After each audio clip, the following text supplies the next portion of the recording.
Hey guys, welcome to the shop. Today we're looking at this late production Marlin 336. Which particular variant is this? This is the 336 CS. So, fairly late production gun. It has some differences to my buddy's 336C you've seen on the channel. Most notably, this gun is a very late, at least for the original Marlin ownership, production where it had the crossbolt safety, which has been deleted on this firearm. This has come in for some buffing and puffing, shall we say. But I wanted to talk about it a little bit. And honestly, I'm not super impressed by this. I think by the time we got to the CS models, the fit and finish is really starting to suffer on these. The wood to metal fit is not as good as my buddy's older gun. Now, unfortunately, I don't have access to that gun today. This has got to go back to the customer. It's taken a little bit too long, longer than I'd like, so I'm trying to turn this around ASAP for them.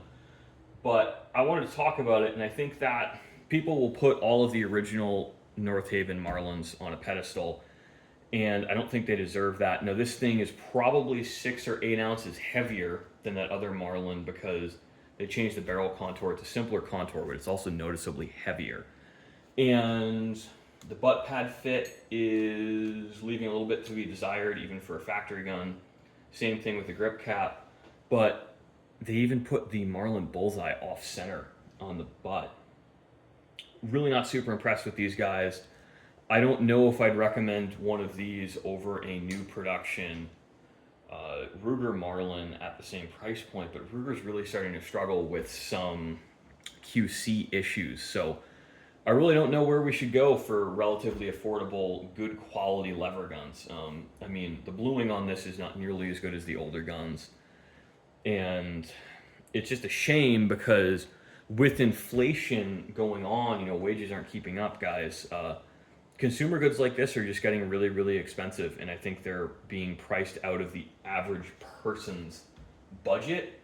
And it is really disappointing to see that happen with what were classic guns. I mean, you used to be able to pick these up for $300-400 all day long.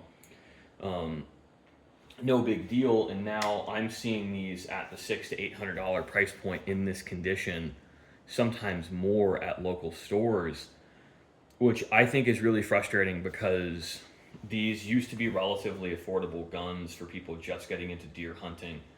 And I think that the whole fad of lever actions, because really everything in shooting is a fad.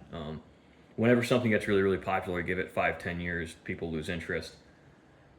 I think given the fad on these, they're probably going to lose value in a few years anyway. But by then, I think everyone who wanted one will have bought one at inflated prices, unfortunately. So really short and sweet video, just looking at these. I'm definitely critical of the later production guns. Looking at it too, the forends actually almost entirely parallel. On the earlier guns, there was a slight taper to it. It does feel a little bit better in the hand. If you haven't handled a lot of Marlins and you're not really familiar with the other lever guns, I think you'll still be happy with one of these if you buy one if the price is right. But personally, not a huge fan because it's really just worse in every way than the older guns, which is a shame.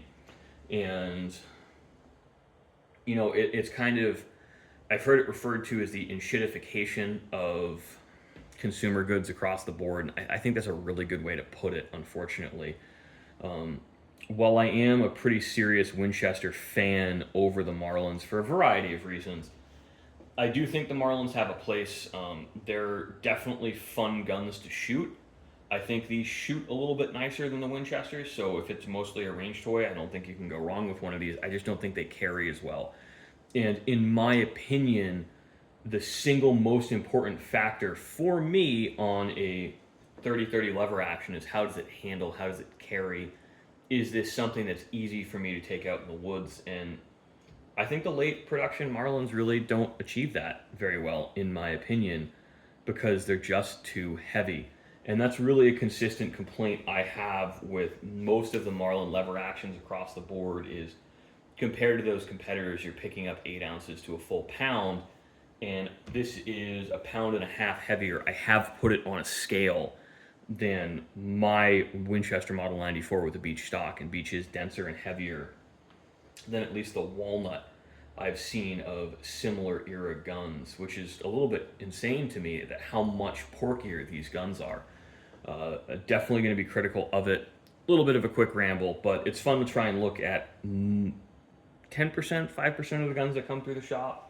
I am seeing a lot of lever actions lately, and I've had a couple of people reach out for doing 730 waters conversions on these, which is kind of exciting, but also terrifying because I'm going to be honest, these are very hard to pull the barrel on sometimes. So, thanks for watching, guys. I really hope you enjoyed the video. I hope it didn't bore you to death too much, but it's kind of hard to get that bored in a short, sweet video like this.